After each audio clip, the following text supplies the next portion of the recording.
र यहाँ चाहिँ मजाले यहाँ चाहिँ हेर्न पाउँछ। यहाँ चाहिँ विभिन्न किसिमका कपडाहरू पाउँदो रहेछ, सस्तो महँगोदेखि लगेर। र यहाँ चस्मा लगाउने चाहिँ चस्मा रहेछ। यहाँबाट बाहिर लिएर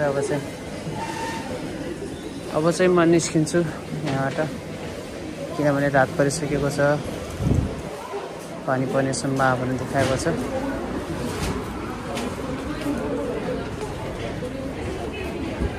पानी आमान